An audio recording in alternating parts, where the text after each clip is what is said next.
This shit saying boyfriend makes a horrifying discovery at the front yard. Okay. 911. Hey, my girlfriend just got shot. She got shot? Where are you at? Bergway Trail. Bergway Trail? Yes. Hurry up, please. Okay, who shot her, sir? I don't know. I heard the gunshot. This was a 911 call from a frantic man claiming he had found his girlfriend shot at his doorstep. I heard her say, "Oh God," and I heard pop, pop, pop, pop, pop. I just told you I heard her say, "Oh God," and I heard gunshots. I'm like, damn. Why they ain't hit you? What seemed like a tragic crime of passion was just the tip of the iceberg. The real horror was yet to unfold.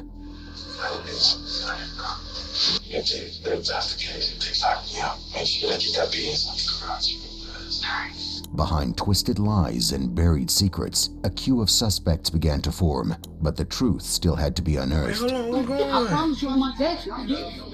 I'm gonna hit you in your stomach.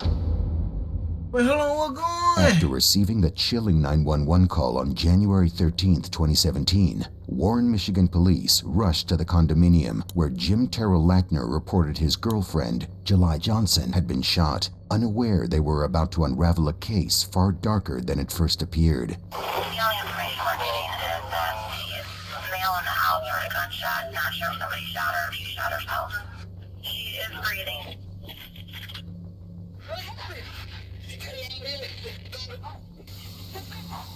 July Johnson, a 34-year-old single mother, was found in a pool of blood lying in front of her car outside Jim's residence. Cops noticed multiple gunshot wounds to her torso and a single wound on her head. She was shot 7 times in total and was barely clinging to life. Her boyfriend Jim was at the scene and was immediately taken in for questioning.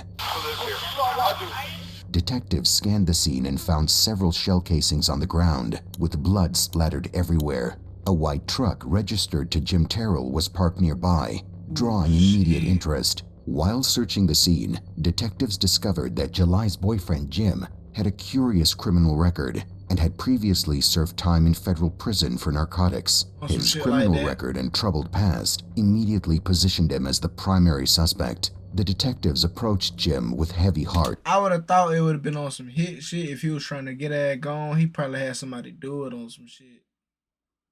That was my first thought. My second thought is somebody actually did, but no, hell no. I've been through that one out the window. So I'm thinking I'm going with the first one. And my third one, I ain't gonna need my third thought. I ain't gonna even count. The third one is, I ain't gonna lie, I think that he probably did it. And then he probably like ran to put the gun, you know what I'm saying? Ran to put the goddamn gun away on some shit.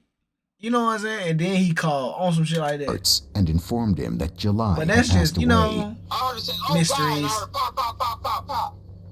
We never know. Outside? She getting ready to go to work. You didn't hear anything, any yelling or arguing? I just told you I heard her say, "Oh God," and I heard gunshots. I'm like, damn. Oh my goodness, man. Oh, Lord. Okay, I'm Detective Rustin, okay? Okay. Tell me what happened this morning. You've had a little bit of time to think about it. You never left your girlfriend's side. You didn't chase after him. You didn't try to get a car description, nothing like that. Okay. What hospital y'all took her to, man? The closest one. And listen, she was single mother. Obviously, we thought. Why he respond the closest one? Like, why he respond like that? Okay. What hospital y'all took her to, man? The closest one. And listen, she was single mother. Obviously, we thought of your history. Do you have anyone in that trade that was mad at you, that would have come back? Man, I don't got nobody. That's out the question. Oh, is she alive? What they say? There is no easy way to tell you this. Unfortunately, she didn't make it. Swear to God. I would make that stuff up there. She was breathing, dog. I mean, she was breathing. The doctors did everything they could. They couldn't save her. She's gone. Damn. You lost her. No. This shit is like a movie. What the fuck? Oh, yeah. Man, they just told you she was dead.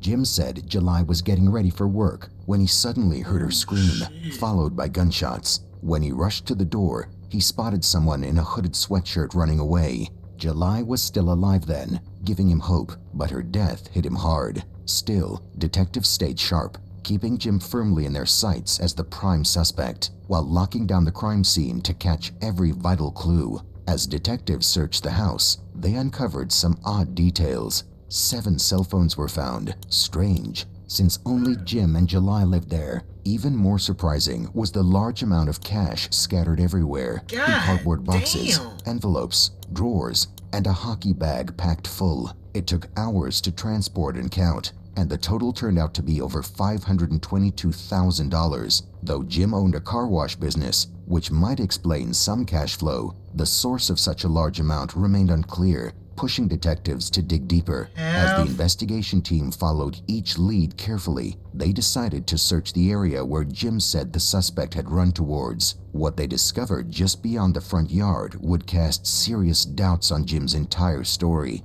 In the bushes, they found a pair of work gloves and a $20 bill. What caught their attention even more was when the detective dog picked up a scent, suggesting the suspect might have rushed back toward the house. This raised the detective's suspicion that Terrell might have staged the scene, firing the shot, then rushing away to create the illusion that someone else had fled. Neighbors reported seeing a hooded figure running, and the description matched Jim, who was wearing a hoodie that day. The possibility that Jim was the person running only deepened the investigation.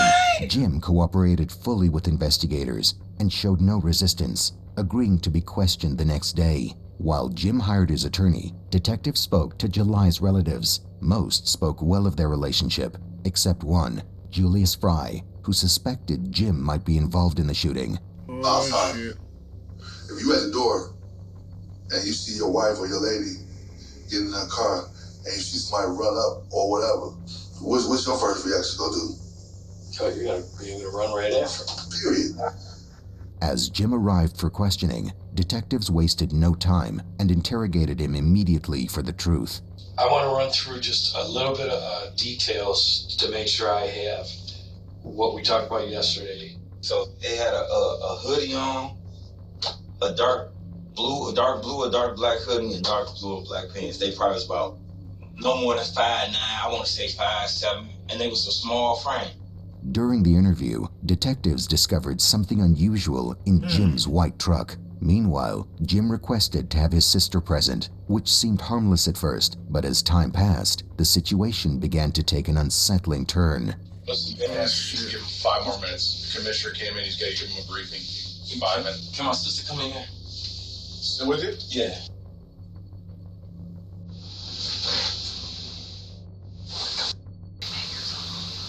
As the two talked, detectives uncovered hidden compartments in Jim's truck, along with hollow spaces and missing screws where an airbag should have been, raising serious red flags about what might have been concealed inside. But Jim seemed a step ahead. He had already warned his sister about what the detectives might find, and told her to hide anything else that could get them in deeper trouble before it was too late.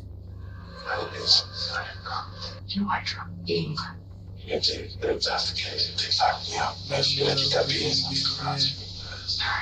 The detectives uncovered a 9mm pistol with obliterated serial numbers, along with more than $6,000 in cash, giving out clear signs that something far more sinister was unfolding beneath the surface. To the detective's surprise, it turned out to be the same caliber weapon that had killed July Johnson. Jim Terrell was immediately arrested for the felony possession of a firearm. You get charged with felony possession of a firearm and CCW. This is what's happening. Are you serious? Serious. Though Jim had an attorney on retainer and was released almost immediately, he remained the prime suspect as the evidence continued to mount against him. As the case grew more intense with each passing moment, detectives remained determined to get justice for July and her family. They began combing through the multiple phones recovered from Jim's condominium to keep the momentum going. What they uncovered left everyone stunned. The phones contained photos, videos, and lengthy text conversations that shed light on a tangled web of relationships. One name stood out repeatedly: Marcy Griffin. Marcy, Jim's ex-partner and the mother of his 2 children, quickly became a person of interest. Among the data, the furious text exchanges between Jim and Marcy. Is this Marcy? Just in life, you have to give respect. Just give them that money, and from here and out, please don't pay for nothing else. Don't have no one ask we gonna be alright. Pray on things you can't control. Marcy drew the most attention. Just die. That's the best thing for you. Her messages were filled with anger and resentment toward July Johnson, You left that raising bitch. serious You let that bitch disrespect me. suspicions and pointing investigators You did the ultimate something. Blank was your girlfriend. toward a new potential suspect. The relatives of July, whom detectives had interviewed earlier, also voiced growing concerns about Marcy Griffin. The main thing that I want to talk to you about today is this Marcy chick. So, she's been stalking July for over 2 years now. She developed, from what I hear from people telling me, such a hatred for her so bad. Around New Year's, July and Jim took a trip to Vegas, where they were believed to have made their relationship official. I don't follow him on social media, but I guess Real put up a status saying that, making reference to them getting married. Okay. I doubt if that's true, but that was the reference. From what I heard, Marcy went up to the car wash or something and was like, you married that as they got into it. And she said something to the effect of, you gonna feel this. Now, do you have direct knowledge of this? It's just from everyone? It's just hearsay. I don't have direct knowledge. Okay. You told Terrell that you're gonna feel this? Something to the effect of, you gonna feel this and you gonna pay for it. Their statements hinted at long-standing tension and jealousy, further reinforcing the suspicion that Marcy may have had a motive. Given the new lead shared by those close to him, that he and July may have secretly gotten married, investigators felt increasingly confident that Marcy's involvement in the case was no longer just a theory, but a strong lead worth pursuing. Then, on January 14th, 2017, just 1 day after July's murder, detectives began checking nearby businesses to see if any surveillance cameras had captured something useful during the time of the homicide. One of those locations was a large commercial gym, the LA Fitness Center, located closest to the path the suspect had reportedly taken. Investigators managed to obtain security footage from the gym. Although the footage wasn't crystal clear, investigators spotted an SUV pulling into a parking spot near the trail at 6:45 a.m. Shortly after, a man wearing a dark hoodie with a medium build matching both Jim's and a witness's description was seen stepping out of the SUV from the passenger side before the shooting. About 30 minutes later, the same man was seen on camera running back toward the SUV with a slight limp toward the right side. He got into the passenger side, and moments later the vehicle sped away. With this footage in hand, detectives no longer believed the killer had acted alone. Marcy was probably the driver. Re-entering the SUV wasn't the driver, meaning at least 2 individuals were involved. While the video didn't capture everything, it revealed 2 crucial details. First, the attack was coordinated, and second, it pointed toward a specific route the unseen suspect might have taken. When officers followed this route, they didn't just uncover tire tracks or footprints. What police found along that path changed everything. We found a firearm, which was a 9mm handgun. Michigan State Police Crime Lab was able to determine that this was our murder weapon. This discovery also confirmed something critical. The weapon found on the path was the actual murder weapon. The gun Jim had earlier was officially ruled out. Technically, that cleared his weapon from the evidence list, but Jim himself was far from off the hook. His behavior, the strange things inside his home, none of it sat right with the detectives. One thing was certain now, this wasn't a random act of violence. July hadn't been targeted by a stranger, she knew her killer. Detectives knew their next move had to count, and the footage was their only card left to play. They began showing it to everyone who had crossed paths with July, family, friends, colleagues, and even acquaintances. As the clips made their rounds, one name began to surface: Dominic Edgerson. Suspicion around Dominic had grown, especially since he was linked to Marcy Griffin, and he also walked with a noticeable limp, just like the man caught on the CCTV footage. Then, 7 days later, on January 20th, 2017, Dominic was called in for interrogation. You know of the Griffins? Yeah. And you know of Marcy Griffin? Yes. What's the last time you had any contact with Marcy Griffin? I can't recall. Actually, I can't recall.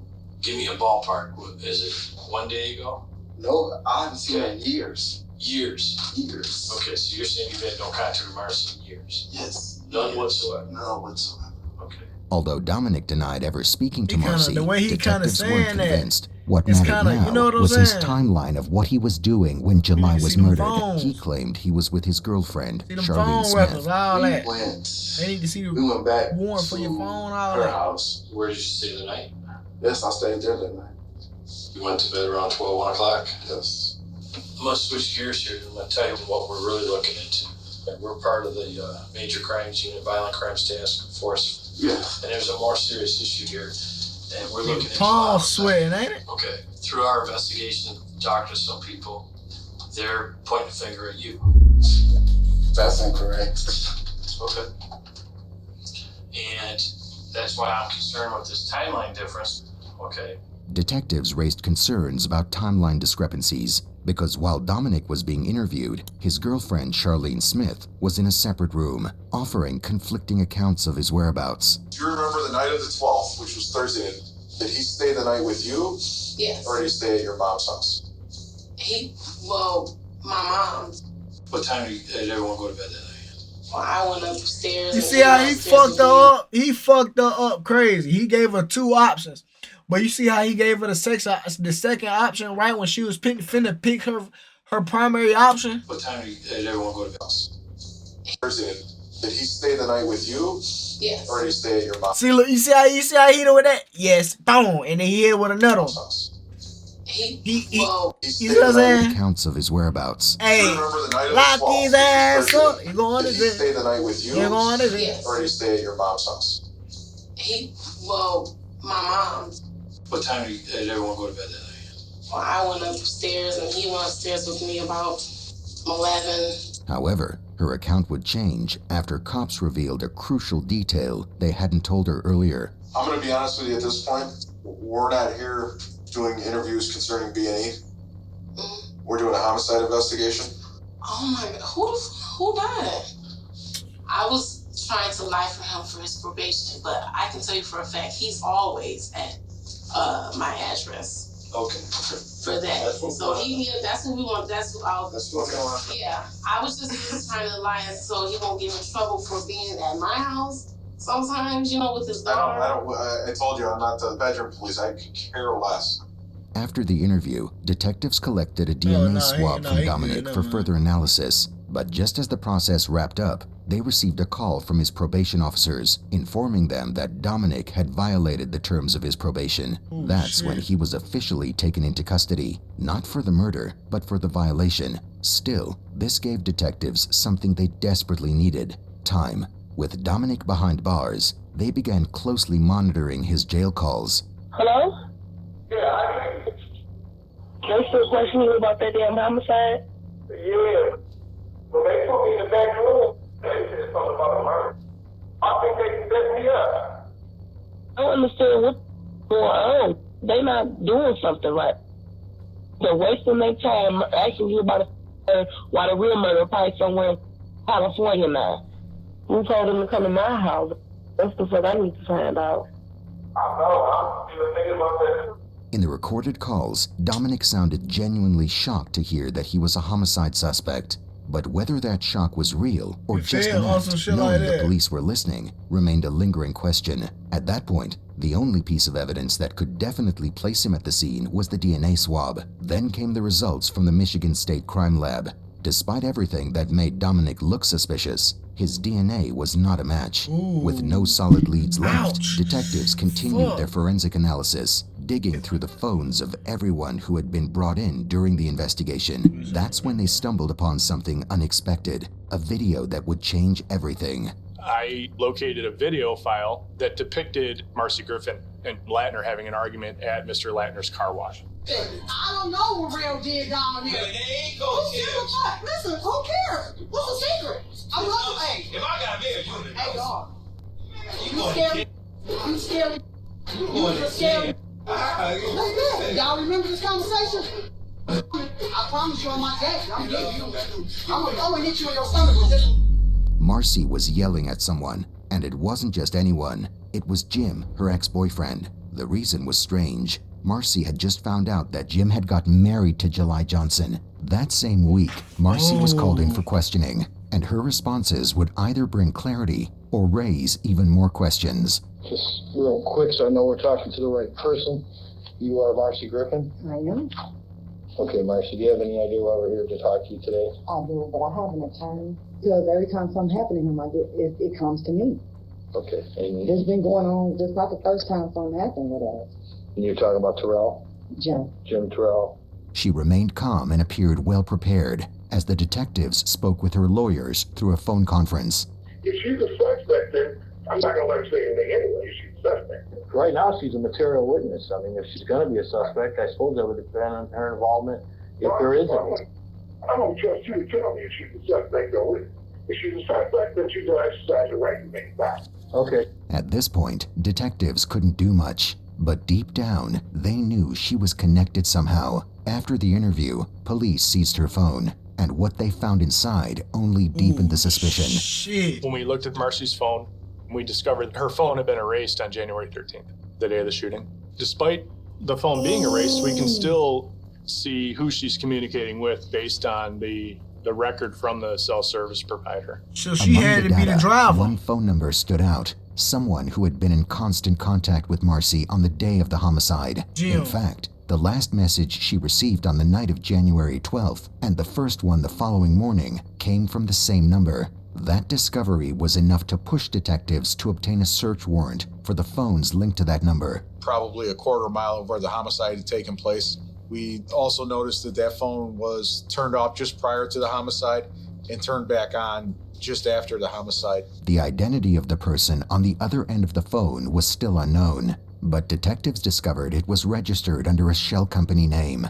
The real concern, though, was that the phone had gone completely dark for 2 weeks. It was the only solid lead they had, and being locked out of it felt like the case slipping through their fingers, until suddenly it wasn't. In the early hours of February 4th, 2017, at exactly 1 a.m., the silence broke. The phone that had vanished without a trace had just turned back on. The detectives established surveillance on the residence where the phone was pinging, and then they observed a subject leaving that house in a white SUV. We found that the ping data was following the path of the SUV. The SUV they had been following turned into a parking lot, and officers moved in quickly, rushed behind it, and sprang into action. As soon as they spotted the man, officers brought him into the patrol car for further questioning. Inside the SUV, they identified him as George Ryder, an established businessman in Detroit. He had 2 cell phones on him, both of which were seized. Then, officers found a third phone tucked away inside the vehicle. Have you ever been arrested before? Yeah. For what? I've been involved in drugs. I've been involved with armed robbery when I was a kid. I'm 40 years ago. Do you know a girl named Marcy? No. You don't know Marcy Griffin? No. I know that one of the phones you had on you is called Marcy Griffin hundreds of times. So I know you know her. Now, again, as I explained, this is a homicide investigation, okay? Do I know her? I mean, I don't know about her name. No, I don't know. We both know that's not the truth. Well, I don't know Marcy by that name. You know that girl? Even after seeing her image, he denied ever knowing Marcy Griffin, but the data on their phones told a very different story. In fact, he had saved her in his contacts as Pretty Woman. Further digging revealed they were just at the beginning of a romantic relationship. Marcy and George were taken into custody on February 23, 2017. On just the second day of Marcy's custody, she confided in her friends, claiming she was being targeted and insisting on her innocence. Okay, there she goes. Hey! Can you see us? Because I need to come back. Y'all straight, just chill out. He said you and him the prime suspect. Hold on. He a prime suspect lie. He been lying on me. That's why I'm in here. Listen, all they got is here. All because of he and his friends keep calling and telling them people stuff. Everybody chill out. Everybody quit talking, and everything gonna be all right. However, that was the truth, still needed to be verified. Now with both of them behind bars, a shocking revelation came on March 24th, when George confessed during a phone call that he had known Marcy for at least 2 weeks. She's my girlfriend. That's what I'm saying. How she your girl saying you ain't know her? I don't think it's true. Probably what? Got it all twisted left. Now, the problem was that Marcy hadn't been seen at the crime scene, yet it was becoming almost certain she was involved somehow. Meanwhile, ain't seen, George's so appearance didn't match the man caught on the CCTV footage. Neither one of This them. led Like, look police at to a that. chilling conclusion. There was a third person. Detectives then turned their attention to another lead, a mysterious contact linked to George on the day of the murder named Eric Gibson. They had to uncover if and how he was connected to Marcy and George. Crucial calls from the murder day, mixed with denial, made things chaotic. Detectives raced to find him before he vanished, especially after arrests linked to him. They discovered that Eric was living in a house owned by George. In fact, he was pulled over earlier on January 12, 2017, just a day before the shooting. Mr. Gibson had been pulled over on January 12th, the day prior to the shooting. Ooh, okay, so it is getting some, you know what I'm saying? There's some involvement in here. What do you do? You too, like. Let's search you real quick, make sure you don't got nothing on you. We'll be good, okay? More importantly, the car he was in matched the one seen on the CCTV footage, which belonged to George. This only solidified the connection between them. But Eric Gibson was about to become more than just a connection. He was about to become the key to solving everything. With this, they took Eric's DNA, and it cleared everyone before him on the suspect list. The DNA matched the gloves found in the wetland and the murder weapon. The DNA was confirmed, but proving the connection between Eric, Marcy, and George was still crucial. To determine whether the other two had anything to do with the murder, detectives began monitoring everyone's jail calls closely. That's driving me crazy. No, don't let it drive you crazy, because we're going to get that money one way or another. One way or another, we're going to get it. Don't worry about that. What's on your mind? Getting these lawyers in place where I can fight this fight I gotta fight. I thought it was going to be in a little private setting where I could show you something. No, I could have told you that. You know, I sure would like to see it too. Yeah, you better hurry up and get on up out of here, man. Yeah, it's gonna be a battle. Mom, I love you, Mom. If you love me, you do the right thing. Tell Marky, any money that Frank gives him to give it to you, and I want you to hold on to it. You need to talk to him about that. It look like you gonna be in there, because I ain't got no money. And Frank, man, went the other way.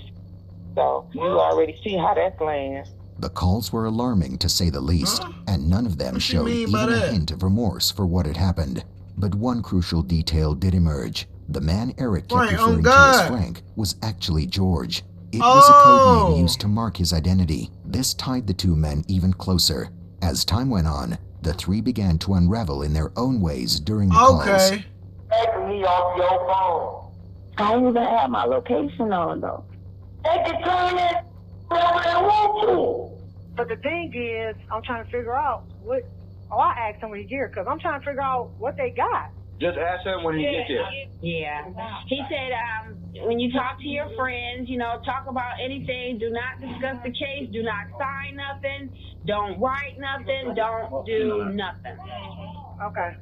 Then, in May 2019, the trial began, and the truth finally came to light. Marcy Griffin, driven by jealousy over July Johnson, had confided in George Ryder. In response, George set a deadly plan in motion by hiring Eric Gibson to carry out the murder. With all the pieces in place, prosecutors laid out the chilling chain of events, how emotion turned into conspiracy, and conspiracy into cold-blooded execution. In the end, all three, Marcy Griffin, George Ryder, and Eric Gibson, were convicted of first-degree premeditated murder and sentenced to life in prison without the possibility of parole. Justice had taken its time, but in the end, it spoke loud and clear. July's voice was stolen forever, but the truth refused to stay buried. Now, her killers face a lifetime of silence, locked away with their guilt. That was shocking. I thought it was finna be the dud. I ain't gonna lie, that was shocking. I can't lie. That was shocking.